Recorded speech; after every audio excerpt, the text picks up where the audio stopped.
বডির উপরে গুড়া চালাতে লাগলো, বডি থেকে চামড়া খসে যায়, হাড্ডি থেকে গোশত খসে যায়, কিন্তু তাদের পৈশাচিক নির্যাতন শেষ হয় না। এত নির্যাতন করবার পরে তরবারির মাথায় মাথাটা ঢুকায়া, মুখের ভিতরে কত সুন্দর দাড়ি, নবীজির চেহারার মতো চেহারা, এই মানুষটার মাথা কেটে তারা উবাইদুল্লাহ বিন জিয়াদের সামনে একটা প্লেটের মধ্যে রেখেছে। উবাইদুল্লাহ বিন জিয়াদ বসা চেয়ারে, আর বিশ্বনবীর নাতি সাইয়্যিদা শাবাবি আহলিল জান্নাহ, জান্নাতি যুবকদের সরদার হযরতে হুসাইনের মাথাটা রাখছে পায়ের কাছে। কত নিমক হারামের মতো বেয়াদবি করলো। বাইরে কেমনে ইতিহাসগুলা ভুলে যাও, কে বলছে তো সহজে জান্নাতে যাইবা। রাইখা উবাইদুল্লাহ বিন জিয়াদ তার হাতের লাঠি দিয়া হযরত হুসাইনের ঠোঁটের মধ্যে নাড়াচাড়া করে আঘাত করে। মনে হচ্ছে তিনি শহীদ হয়ে গেছেন, রক্ত দাড়িতে লাগানো, মাথায় লাগানো, মুখে লাগানো, কিন্তু ঠোঁট মনে হচ্ছে এখনো নড়তেছে। এমন সময় একজন বৃদ্ধ সাহাবী ওই জায়গায় বসা ছিলেন, হযরতে যায়েদ। তিনি বললেন, উবাইদুল্লাহ বিন জিয়াদ, তোর বেয়াদবি অনেক দেখছি, কার মুখের মধ্যে লাঠি দিয়ে তুই আঘাত করতেছিস? তুই জানিস না আমার জিন্দেগিতে হাজার হাজার বার দেখেছি বিশ্ব নবী হুসাইনের ঠোঁটে চুম্বন করতেছে। আমার জীবনে কতবার দেখলাম এই ঠোঁটে বিশ্ব নবীর ঠোঁট লেগেছে, তুই তোর হাতের লাঠি দিয়ে আঘাত করতেছিস। আমার বন্ধুগণ, নিমক হারামের মতো কত ব্যবহার হলো। এরপরে তারা এই মাথাটাকে মসজিদের সামনে, কুফার বড় মসজিদের সামনে লটকায়া দিয়েছে, আর বুঝাতে চায় যারা ইয়াজিদকে মানবে না, হুসাইন না আরো বড় কেউ হলেও তাকে ছাড় দেওয়া হবে না। কন্যা নাউজুবিল্লাহ। উবাইদুল্লাহ বিন জিয়াদ বলছে, এত যদি সাহস থাকে তাহলে যুদ্ধের জন্য প্রস্তুত হও। যুদ্ধ হবে কারবালায়, যুদ্ধ হবে ফুরাত নদীর তীরে। এরপরে তুমি যাইতে পারবা না, যাইতে পারবা না। কোনোভাবেই যখন তাকে ছাড়ে না, হুসাইন চিন্তা করেন আমার সাথে তো শুধু মহিলা, ছোট্ট ছোট্ট বাচ্চা, কোথায় যায়, কি বিপদে পড়লাম। বুঝরে ভাই, তারা কত বিপদে পড়ে কত কষ্ট করে জান্নাতে গেলেন। আম হাসিবতুম আন তাদখুলুল জান্নাহ, তো সহজ জান্নাত, সহজ কথা বলেন না কেন? সহজ। দুই পীরের কাছে মুরিদ হয়, পাবলিক দুই পীরের কাছে মুরিদ হয়। এই পীর জান্নাতে না যাইতে পারলে এই পীর নিয়ে যাইবে। তোমার সব পীরগুলোই তো জাহান্নামে যাইতে পারে, ঠিক কিনা বলেন? বাংলাদেশে তো বাবার অভাব নাই, আসেনি, খালি বাপ আর বাপ। বাংলাদেশে শুধু বাবা, পীর আর পীর। বাবা দেওয়ানবাগি আসেনি, এলাকায় আছে, রাজার বাগি, আটরশি, সব আছে। বাবা সবগুলো জাহান্নামে। মুখে দাড়ি নাই, নামাজ পড়ে না, মুখ থেকে কাঁচা মদের গন্ধ বের হয়। ওরা মুরিদ করেছে যাদেরকে, ওরাও জাহান্নামী, পীরগুলোও জাহান্নামী, ঠিক কিনা বলেন? আপনি নিজে জান্নাতে যান। রাসূল পাক নিজের মেয়েকে বলছেন, ইয়া ফাতিমা আনকিজি নাফসাকা মিনান নার। মা, আমি বাবার পরিচয় দিয়ে জান্নাতে যাওয়ার সুযোগ নয়, জান্নাতে যেতে হলে নিজে আমল করে জান্নাতে যাও। কেমনে ইসলামটাকে এত সহজ কইরা উল্টা পাল্টা কইরা পাবলিকের কাছে একবারে সুযোগ, সঠিক ইসলাম আজকে পাবলিককে পৌঁছে দেওয়া হচ্ছে না। আমার বন্ধুগণ, এক পর্যায়ে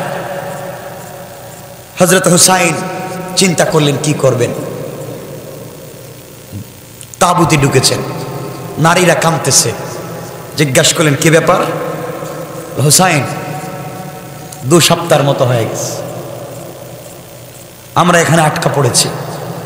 মদিনার থেকে আসার সময় যে খাবার এনেছিলাম, পানি এনেছিলাম, খাবার শেষ, খেজুর শেষ, পানি শেষ, আমাদের দুধের বাচ্চাগুলা দুধ পাচ্ছে না। হযরত হুসাইন গেলেন, আবার গেলেন উবাইদুল্লাহ বিন জিয়াদের সঙ্গে, ভাই তোমরা যা মন চায় করো, তোমরা আমাকে পিটাও, আমাকে মারো, মাইরা হলো তোমাদের কষ্ট দূর করো, আমাকে ফুরাত থেকে কিছু পানি দিতে দাও, আমি কিছু পানি নেই, মুসলমানরা পানি না খেয়ে মরে যাচ্ছে। উবাইদুল্লাহ বিন জিয়াদ বলছে, কে মরে গেল কে মরলো না তা আমরা জানতে চাই না, আমরা পানি দিব না। নাউজুবিল্লাহ বললেন না? কি চিন্তা করেন, ওরা মুসলিম, এরা মুসলিম না, পানি দেয় না। ইন্টারন্যাশনাল আইনে পানি সবার অধিকার, পানি বন্ধ করা যায় না। কিন্তু আমরা এমন এক বন্ধু পেয়েছি, বন্ধুর কাছে ঠিক মতো পানি চাইলে পানি দেয় না, আর যেই সময় পানির দরকার নাই বাসাইয়া দেয়। কথা বলেন? এমন এক বন্ধু পাইছি, পানির দরকারে পানি দেয় না, যখন দরকার নাই বাসাইয়া দেয়। কথা বলেন না? পেঁয়াজের সময় পেঁয়াজ দেয় না, আমরা শুধু ইলিশাই দিই। কথা বলেন না কেন? যেই বন্ধু বন্ধুর পরিচয় রাখতে পারে না, যেই বন্ধু হয় স্বার্থপর, এমন বন্ধুর পুরা গালে আমরা জুতো মারি। ঠিক কিনা বলেন? আমাদের পানি দিতে পারে না, ন্যায্য অধিকার পাই না, হ্যাঁ নাকি আবার বন্ধু। কথা বুঝেন তো আমার? বিপদে আছি, সব কথা বলতে পারতেছি না, এমনি বলতে পারি না, কত বিপদ মাথায় নিয়ে আসছি। আল্লাহ মাফ করো, কত বিপদ নিয়ে ঘুরতেছি, একমাত্র আল্লাহ জানে আর আমি জানি। কখনো যদি মরে যাই শুনেন, একটু দোয়া কইরেন সূরা ইখলাস পড়ে, যে মরে গেছে লোকটা। মনে হচ্ছে সত্য কথা বলতে পারবো না। আমার মুসলমান বন্ধুগণ, পানি দিল না। তিনি বললেন, তুই আমাকে ইয়াজিদের কাছে যাইতে দে, ইয়াজিদকে আমি জিজ্ঞাসা করবো, তার বাপ বড় একজন সাহাবী, সে কি করে মুসলমানের পানি বন্ধ করে আমি জানতে চাই। পানি যখন দিল না, তাঁবুতে ঘুরে চলে গেলেন। উবাইদুল্লাহ বিন জিয়াদ বলতেছে, যা করবেন তরবারির মাধ্যমে হবে। একদিকে ৭২ জন, ৪০ জন পুরুষ, অপর দিকে ৬০০০, যুদ্ধ করা লাগবে। ৬০০০ পাবলিক যদি মার্চ করে, মার্চ হেঁটে যায়, ৪০ জন তো পায়ের নিচে পড়ে মরে যাবে। কথা বলেন না কেন? হযরত হুসাইন ফজরের সালাত পড়ে ৪০ জন যুবক মুসলমানদের কিনে বসছেন। সবাই তো রাসূলের পরিবারের মানুষ, কি করা যায়? সবাই বলছে, হুসাইন আজকে ১ মাস হয়ে যাচ্ছে, পানি নাই, জিহ্বা শুকায় যাচ্ছে, জানি এভাবে পানি পানি করে মরে যাব, পানি তো পাবো না, খাবার নাই, আমাদেরকে যেতেও দিবে না, পানিও দিবে না, আমরা এভাবে মরে যাওয়ার চাইতে আমরা জিহাদ করে শহীদ হয়ে যেতে চাই, আমরা জিহাদ করে শহীদ হব, এরপরও ইয়াজিদকে মানব না। কথা বুঝতে পেরেছেন? মানব না। হযরত হুসাইন বললেন, তোমরা তো দুর্বল, ৪০ জন মাত্র মানুষ, ওরা ৬০০০। আমার বন্ধুগণ, সকালবেলা ফজরের সালাত পড়ে ৪০ জন মুসলমান, কাফেরদের ৪০ জন মুসলমান ইয়াজিদ সৈন্যের বিরুদ্ধে যুদ্ধে নেমে পড়লেন ফোরাতের তীরে। একদিকে ৬০০০, অপরদিকে মাত্র ৪০ জন যুদ্ধের ময়দানে নেমে পড়লেন। দীর্ঘক্ষণ পর্যন্ত, জোহর পর্যন্ত জিহাদ করলেন। জোহরের আগে ১ মাস থেকে না খাওয়া মুসলমান, পেটের ভিতরে খাবার নাই, পানি নাই, না খাওয়া মুসলমান ৬০০০-এর সামনে কতক্ষণ আর টিকবে? জোহরের নামাজের আগে ৪০ জন মুসলমান শহীদ হয়ে গেলেন, কেউ আর নাই। হযরত হুসাইন এবার জোহরের নামাজ একা একা পড়লেন। একা একা নামাজ পড়ে আল্লাহর কাছে হাত উঠে দোয়া করে বলছেন, আল্লাহ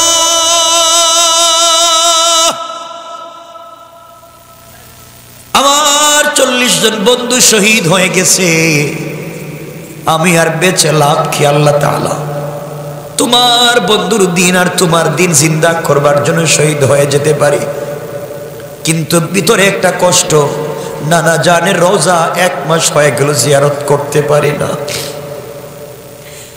নানা জানের রওজার সামনে যেতে পারি না। হযরত হুসাইন জোহরের পরে স্ত্রীর রুমে ঢুকলেন, স্ত্রীর তাঁবুতে ঢুকলেন, ঢুকে দেখেন মহিলারা অঝোর ধারে চোখের পানি ছেড়ে ছেড়ে গলা কাটা মুরগের মতো মাটিতে পড়ে লাফাইয়া কাঁদতেছেন। কোথায় যাবেন? শুধু মহিলা, আর দুধের বাচ্চা ছাড়া কেউ নাই। স্ত্রীর হাতে ধরলেন আর বললেন, স্ত্রী আমাকে তুমি ক্ষমা করে দিও। দীর্ঘদিন পর্যন্ত তোমার সঙ্গে আমার ঘর সংসার চলে, না জানি কোন দিন হয়তো তোমার হক আমি আদায় করতে পারি নাই। আমি জিহাদে চললাম, আমার 40 বন্ধু শহীদ হয়ে গেছে, আমি একা বেঁচে থেকে লাভ নাই। আমি কোনোভাবে ইয়াজিদকে মানতে পারি না। যেই চেয়ারে আমার নানা বসেছেন, এই চেয়ারে ইয়াজিদকে আমি দেখতে চাই না, আমি মানতে পারবো না, আমাকে বিদায় দাও। ভুল হয়ে থাকলে ক্ষমা করে দিও। দুনিয়ায় যদি তোমার সঙ্গে আমার কোনোদিন দেখা না হয়, কিয়ামতের দিনে তোমার সঙ্গে আমার দেখা হবে। হযরত হুসাইন রাদিয়াল্লাহু তাআলা আনহুর স্ত্রী ডাক দিয়ে বলছেন, কলিজার টুকরা স্বামী, আপনি জিহাদে চলে যাবেন, 40 বন্ধুর পথে আপনি শহীদ হয়ে যাবেন, আমার কোনো আপত্তি নাই। আপনি আপনার বাবার পথে শহীদ হয়ে যাবেন, আমার আপত্তি নাই। আপনি আপনার নানার দিনকে জিন্দা করবার জন্য কুরবানি হয়ে যাবেন, আমার আপত্তি নাই। কিন্তু আপনি জানেন আমার কুলে আপনার একটা বাচ্চা আছে, অবুঝ বাচ্চা, তার নাম হযরতে আসগর। আপনার একটা অবুঝ বাচ্চা আমার কোলে আছে, 1 মাস থেকে ঘরের ভিতরে খাবার নাই, পানি নাই, আমার বুকে কোনো দুধ নাই। বাচ্চা জিহ্বা বের করে দিচ্ছে, পানি পানি করে। আপনার কাছে আজকে আমি কিছুই চাই না, স্বামীরে আমার বাচ্চাটাকে তোমার পায়ে ধরি, 1 চামচ পানি দাও। চিন্তা করো রে ভাই, 1 চামচ পানিও মুসলমানদের তাঁবুতে নাই। এত কষ্ট করে দিন জিন্দা করে গেলেন, তুমি কেমনে মনে করো তুমি যেভাবে চলে এটার নাম দিন? 1 চামচ পানি মুসলমানদের তাঁবুতে নাই। স্ত্রী ডেকে ডেকে বলছেন, স্বামীরে আমার বাচ্চাটাকে কোলে নিয়া তুমি যাও না ফুরাতের তীরে। অবুঝ বাচ্চাটাকে দেখলে হয়তো ওদের একটু দরদ লাগবে, 1 গ্লাস পানি দিবে। আমি বেশি কিছু চাই না, আমার বাচ্চাটাকে 1 ফোঁটা পানি দাও। হযরত হুসাইন রাদিয়াল্লাহু তাআলা আনহু ঘোড়ার পেটে উঠলেন, সন্তান আসগরকে কোলে নিলেন, ফুরাতের তীরে তীরে চলে গেলেন। কাফের সব ইয়াজিদের সৈন্যরা তো ব্যারিকেড দিয়ে রেখে দিয়েছে।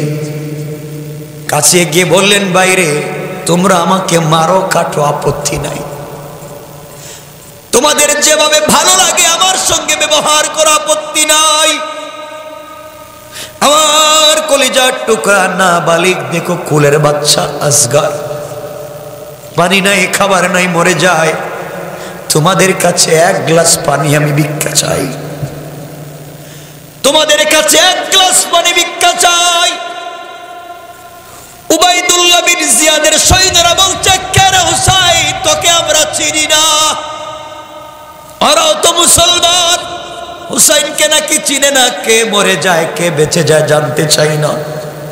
হযরতে হুসাইন রাদিয়াল্লাহু তাআলা সন্তানটাকে এইভাবে তুলে ধরলেন, এই যে আমার বাচ্চাকে 1 গ্লাস পানি দাও, কুলের বাচ্চাটাকে মরতে দিও না, ওর তো কোনো দোষ নাই।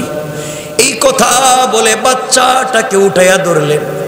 ইয়াজিদের সৈন্যদের দিল গলল না, একটা তীর মেরে দিল, এমন জোরে তীর মারলো হযরতে আসগরের বুকে দিয়ে ঢুকে পিঠে দিয়ে বের হয়ে গেছে। হযরতে হুসাইন রাদিয়াল্লাহু তাআলা আনহুর হাতে নিজের কলিজার টুকরো বাচ্চা শহীদ হয়ে গেছে, ফিনকি দিয়ে রক্ত বের হয়েছে। কোলে আনলেন বাবার কুলে সন্তানের লাশ, শরীরের মধ্যে রক্ত লাগালেন, পিঠে রক্ত লাগালেন, নিজের বুকে রক্ত লাগাইয়া কুলে নিয়ে বলেন, আল্লাহ তাআলা তোমার কেমন বিচার। আজ এই দুনিয়ার জমিনে আমার বাবা নাই, আমার বাবা থাকলে জুলফিকার টান দিলে কেউ সামনে দাঁড়াতে পারতো না। আজ আমার মা নাই, আজ আমার মা যদি বেঁচে থাকতেন কেউ তো সাহস করে আমাকে আঘাত করতে পারতো না। আল্লাহ তাআলা আজকে যদি আমার কলিজার টুকরা নানা জান বেঁচে থাকতেন, আজকে আমাকে তো বিপদে পড়ে কষ্ট করতে হতো না। আল্লাহ সন্তানকে হারাইলাম, 40 জন সাথী বন্ধুকে পরিবারের হারাইলাম, সবাই শহীদ হয়ে যেতে পারে, আমি হুসাইনও শহীদ হয়ে যেতে পারি। তোমাকে কথা দিলাম কোনোভাবে ইসলামের পতাকা মাটিতে পড়তে দিব না। আল্লাহু আকবার। দিন এমনি এমনি জিন্দা হয় নাই, এমনি এমনি জান্নাতে যাওয়া যাবে না। বাচ্চাটাকে মুসলিম বাচ্চা, ফিনকি দিয়ে রক্ত বের হয়, কুলে নিয়ে চলে গেলেন স্ত্রীর কাছে, মুস্কি হেসে বললেন, স্ত্রী রে, তোমার বাচ্চাকে আজকে এমন পানি পান করাইছি, কিয়ামত পর্যন্ত তোমাকে পানি পানি বলে আর ডিস্টার্ব করবে না।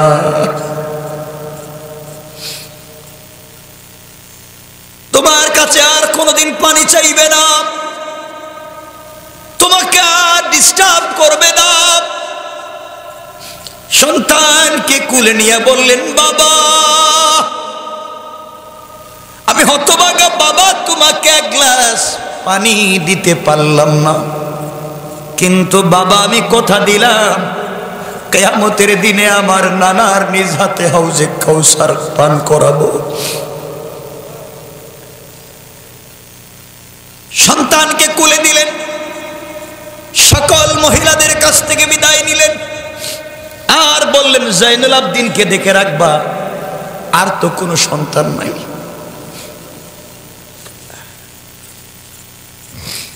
নবীর পরিবারের আর কোনো সন্তান নাই, শুধুমাত্র জয়নুল আবিদিন আছে, দেখে রাখবা, যদি বাইচা যায় তো আমার পথেই দিয়ে দিবা, যে পথে আমি যাই, যে পথে বাবা গেছেন এই পথেই দিবা, আর যদি সবাই মরে যায় আল্লাহর হাওয়ালা করে তোমাদেরকে রেখে দিলাম। সকল মহিলারা কাঁদতেছে, হুসাইনের স্ত্রী কাটা কবুতরের মতো মাটিতে পড়ে চিল্লান।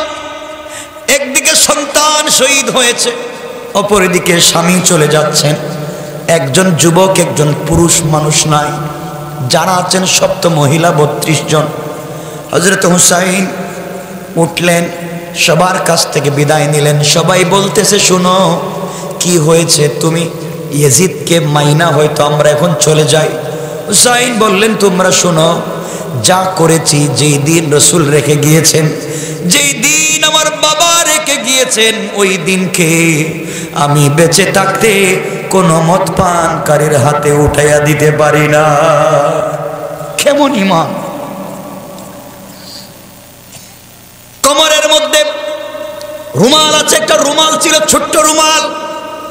এই রুমাল বিশ্ব নবী তারিখ ইবনে জারির তাবারিতে লিখে, এই রুমাল বিশ্ব নবী সাল্লাল্লাহু আলাইহি ওয়াসাল্লাম নিজে ব্যবহার করতেন। তিনি ওই রুমাল কোমরে বাঁধলেন, বাবার জুলফিকার টান দিলেন, দুলদুলের উপরে উঠলেন, সবার কাছ থেকে বিদায় নিলেন।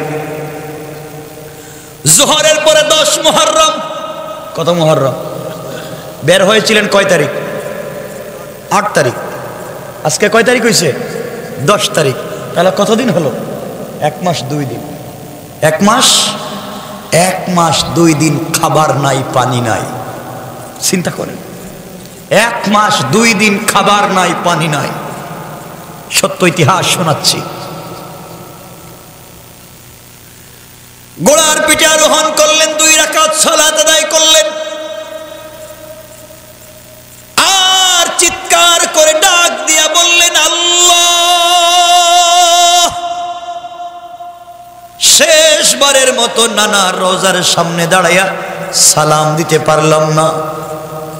ও নানা, অনেক দূর থেকে আজকে তোমাকে আমি সালাম জানালাম।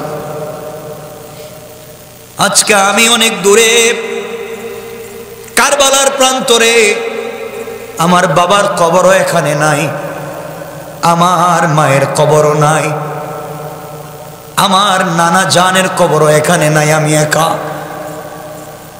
আরোহণ করলেন, বীর বিক্রমের সামনে চলতে লাগলেন। একদিকে ৬,০০০, অপরদিকে কয়জন? সবাই বললেন।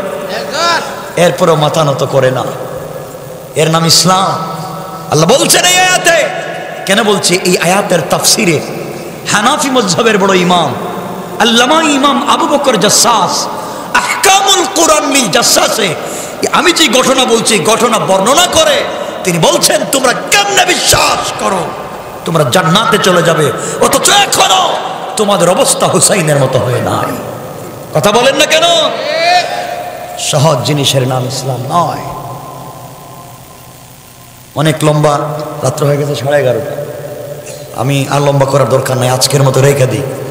আলোচনা অনেক লম্বা, সামনে যাওয়া লাগবে না। 11:30 হয়ে গেছে, বসছি কখন আর হইতেছে 11:30, তো অনেক লম্বা হয়ে যেতেছে। ভাই কই শোনে, কালে শেষ করেন, শেষ করেন।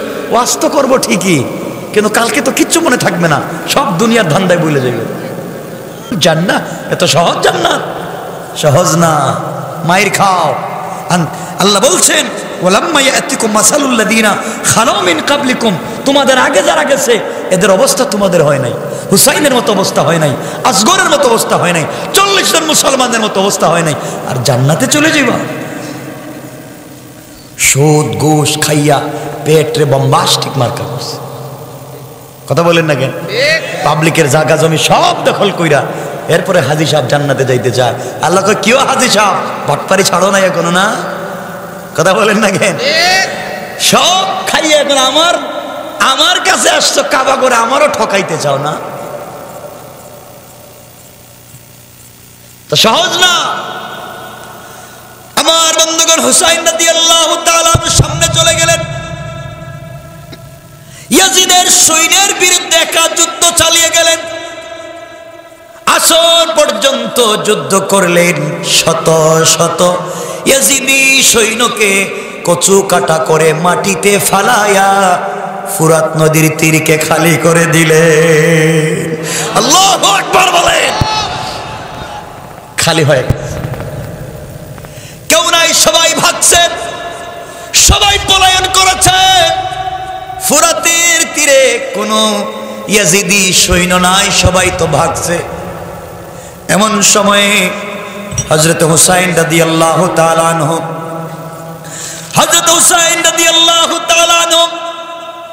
ঘোড়ার থেকে নামলেন, দুলদুলকে ছেড়ে দিলেন, পানি পান কর, তুইও তো পানি পাচ্ছিস না। নামলেন, ফোরাত নদীতে হাঁটু পর্যন্ত নামছে। 1 মাস 2 দিনের না খাওয়া হুসাইন, 1 মাস 2 দিনের না খাওয়া মানুষ। ফোরাত নদীতে নেমে, যুবক তোমাকে বলছি, হুসাইন যদি জীবন দিয়ে দিন বিজয়ের স্বপ্ন তোমাকে আমাকে দেখাইয়া গিয়েছে, তোমার পায়ে দড়ি হাতে দড়ি এই দিনকে হেলায় খেলায় মুছে দিতে দেওয়া যায় না। ফোরাত নদীতে নেমে অঞ্জলি ভরে পানি হাতে নিলেন, হাঁটু পর্যন্ত নেমে গেলেন, 2 হাত ভরে পানি নিলেন পানি পান করবার জন্যে। টুটের কাছাকাছি পানি নিয়ে আসছেন, পানি পান করবেন। হঠাৎ করে টুটে পানি লাগে নাই, হাতে আছে, মনে পড়ে গেছে আসগরের কথা। আমার ছেলে কিছুক্ষণ আগে পানি পানি করে কলিজার টুকরা বাচ্চা শহীদ হয়ে গেল। 1 চামচ পানি আমার সন্তানকে দিতে পারলাম না। 40 জন মুসলমান শহীদ হয়ে গেলেন, 1 গ্লাস পানি দিতে পারলাম না। আমি হুসাইন কেমনে নিমক হারামের মতো পানি পান করি, আমি এই পানি পান করব না যেই পানি পানি করে সবাই মরে গেল, আমি পানি পান করতে পারি না। এই কথা বলে হাতের পানি ছেড়ে দিলেন, উঠে আসলেন, উঠে আবার তিনি তরবারি হাতে নিলেন, মোকাবেলা করতে লাগলেন। আসরের পরে 1 মাস 2 দিনের না খাওয়া মানুষ, আর পারলেন না, যুদ্ধ করতে করতে পড়ে গেলেন ফুরাতের তীরে। যখন তিনি পড়ে গেলেন, সকল ইয়াজিদি শহীদরা ঘিরে ফেলেছে। ইতিহাসে পাওয়া যায়, তারিখে ইবনে জারির তাবারি কিতাবের নাম মনে রাখবেন, কিতাবে পাওয়া যায় এমন সময়ে হযরত হুসাইন রাদিয়াল্লাহু তাআলা আনহু যখন পড়ে গেছেন, উঠতে পারেন না, চতুর্দিক থেকে তীর বৃষ্টির মতো নিক্ষেপ করা শুরু করলো। তিনি বললেন, তোমরা কারে মারো রে? তোমরা জানো না আমি বিশ্ব নবীর নাতি? এমন সময় শিমার নামে একটা গাদ্দার হযরত হুসাইন রাদিয়াল্লাহু তাআলা আনহুর বুকের উপরে বসে গেল। বুকের উপরে বসে তরবারি খুলে গলায় লাগাইয়া দিয়েছে। তিনি বলছেন, তোমরা কারে মারতেছো? কার বুকের উপরে বসেছো? কার গলায় ছুরি লাগিয়েছো? আমি বিশ্ব নবীর নাতি। এই গলার টুটের ভিতরে বিশ্ব নবী জীবনে হাজার হাজার বার আমাকে চুম্বন করেছে। কোনো কথা নাই। মাগরিবের আগ মুহূর্তে আসমান কাঁদতেছে, জমিন কাঁদে, আল্লাহর আরশ পর্যন্ত কান্না করে। আকাশের রং চেঞ্জ হয়ে গিয়েছে, গোটা আকাশ যেন লাল বর্ণ হয়ে গিয়েছে, গোটা পৃথিবী কাঁদতেছে। এই আসর আর মাগরিবের একটু আগে 10 মুহররম হযরতে হুসাইনের শরীর থেকে মাথাটা আলাদা করে দিল। শরীর থেকে মাথা আলাদা হয়ে গিয়েছে, এরপরেও তিনি ইয়াজিদকে মানলেন না। বন্ধুগণ, শহীদ হয়ে যাওয়ার পরে ঘটনা যদি এখানে শেষ হয়ে যেত, নিজেকে বুঝ দিতে পারতাম। করলো কি ওরা? তরবারির মাথায় হযরত হুসাইন রাদিয়াল্লাহু তাআলা আনহুর মাথাটাকে গেঁথে তারা ঘোড়ার পিঠে আরোহণ করে শত শত ঘোড়া দৌড়াইয়া হযরত হুসাইন রাদিয়াল্লাহু তাআলা আনহুর গোটা বডিটাকে তারা নষ্ট করে দিল।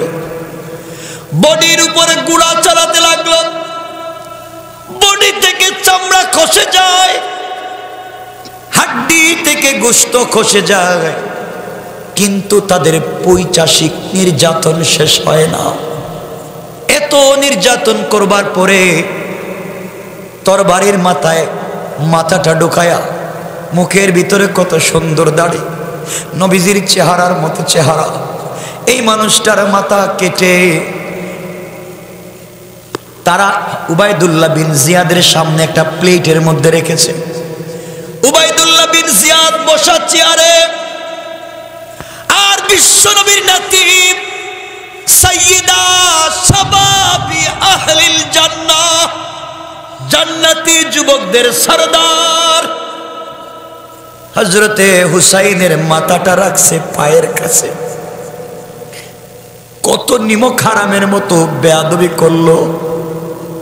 বাইরে কেমনে ইতিহাসগুলা ভুলে যাও, কে বলছে তো সহজে জান্নাতে যাইবা?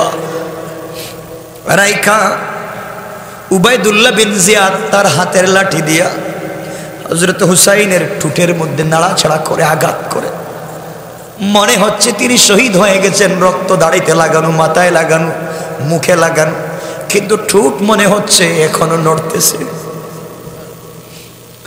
এমন সময় একজন বৃদ্ধ সাহাবী ওই জায়গায় বসা ছিলেন, হযরতে যায়েদ। তিনি বললেন, উবাইদুল্লাহ বিন জিয়াদ, তোর বেয়াদবি অনেক দেখছি, কার মুখের মধ্যে লাঠি দিয়ে তুই আঘাত করতেছিস? তুই জানিস না আমার জিন্দেগিতে হাজার হাজার বার দেখেছি বিশ্ব নবী হুসাইনের ঠোঁটে চুম্বন করতেছে। আমার জীবনে কতবার দেখলাম এই টুটে বিশ্ব নবীর ঠোঁট লেগেছে, তুই তোর হাতের লাঠি দিয়ে আঘাত করতেছিস। আমার বন্ধুগণ, নিমক হারামের মতো কত ব্যবহার হলো। এরপরে তারা এই মাথাটাকে মসজিদের সামনে, কুফার বড় মসজিদের সামনে লটকায়া দিয়েছে আর বুঝাতে চায় যারা ইয়াজিদকে মানবে না, হুসাইন না আরো বড় কেউ হলেও তাকে ছাড়া দেওয়া হবে না। কন্যা নাউজুবিল্লাহ। পরের দিন সকালবেলা সংক্ষেপ করে দিলাম, পরের দিন সকালবেলা 11 মুহররম হযরত উম্মে সালামা রাদিয়াল্লাহু তাআলা আনহা মদিনায় নিজের ঘরের সামনে বৈশা বৈশা বাচ্চাদের মতো কাঁদতেছেন। মদিনার নারী পুরুষ জিজ্ঞাসা করে, মা উম্মে সালমা আপনি কান্না করেন কেন, কি হয়েছে? উম্মে সালমা বললেন, মদিনার মানুষ তোমরা জানো না, এই যে রাত্র গেল, রাত্রবেলা আমি ঘুমেছিলাম, স্বপ্নে দেখি বিশ্বনবী আমার বাড়িতে আসছে। স্বপ্নে দেখি আমার নবী আমার বাড়িতে আসছে। নবীজির চুলগুলো উস্কো খুস্কো, পেরেশানিতে দেখা যায়। নবীজির চোখ থেকে পানি পড়তে, দাড়ি ভিজে যায়। আমার ঘরে ঢুকেছেন, আমি বললাম, ইয়া রাসূলুল্লাহি, ইয়া হাবিবাল্লাহ, আপনাকে তো পরিশান দেখায় কেন? আপনার চোখ থেকে পানি পড়তেছে কেন? বিশ্ব নবী বললেন, উম্মে সালামা রে, এই মুহূর্তে আমি আসছি ফুরাতের তীর কালবারার প্রান্তর থেকে। আমি দেখে এসেছি আমার নাতি কলিজার টুকরা হুসাইনকে নির্মমভাবে শহীদ করে দেওয়া হয়েছে। বরদাস্ত করতে পারলাম না, আমি বিশ্ব নবীর সহ্য হয় না। ও মদিনার মানুষ, এই স্বপ্ন দেখবার পরে আমি বুঝতে পেরেছি হুসাইন আর দুনিয়ার জমিনে নাই। আমার ভাইরা, কথা আর লম্বার সামনে যেতে চাই না, আপনাদেরকে শুধুমাত্র কেবলমাত্র বুঝাতে চাই, সহজ করে বুঝাতে চাই। জান্নাতে তো সহজ না। ইসলামের দাওয়াত দিলে, দ্বীনের পক্ষে চললে বাধা আসবে, বিপত্তি আসবে, আঘাত আসবে, গালি দিবে। মনে রাখবেন, আমরা যদি হুসাইনের মতো দাঁড়াইয়া যাই, কোন কাফের আমাদের মোকাবেলা করে পারবে না। ইতিহাস যদি ওই দিন লেখা হতো, তাহলে ইতিহাসে লেখা থাকতো হযরত হুসাইন পরাজয় বরণ করেছেন, ইয়াজিদ জয়লাভ করেছে। কিন্তু আজও ইতিহাস স্বর্ণাক করে লেখা, এই দুনিয়ার জমিনে লক্ষ কোটি কোটি হুসাইনি মুসলমান আছে, কিন্তু পৃথিবীর জমিনে একটা ইয়াজিদ কেউ মুসলমানও নাম রাখে না, কোনো কাফেরও নাম রাখে না। ঠিক কিনা বলেন? এবার যুগে যুগে তারা এইভাবে দুনিয়ার জমিন থেকে চলে যায়। সুতরাং আজকের কথা আলোচ্য আয়াতের যেখানে পড়েছিলাম, আল্লাহ বলছেন, আম হাসিবতুম আন তাদখুলুল জান্নাহ, তোমরা কেমনে মনে করেছো তোমরা অতি সহজে জান্নাতে চলে যাবে? না, ওয়ালাম্মা ইয়াতিকুম মাসালুল লাযিনা খালাউ মিন ক্বাবলিকুম, যতক্ষণ পর্যন্ত তোমাদের পূর্ববর্তীদের উপরে যে জুলুম, যে নির্যাতন, যে কষ্ট গিয়েছে, সেই কষ্টে যতক্ষণ পর্যন্ত তোমরা পড়ে স্টিল হয়ে সবর করে আমি আল্লাহর কাছে না চাইবে, ততক্ষণ পর্যন্ত জান্নাত এত সহজ না।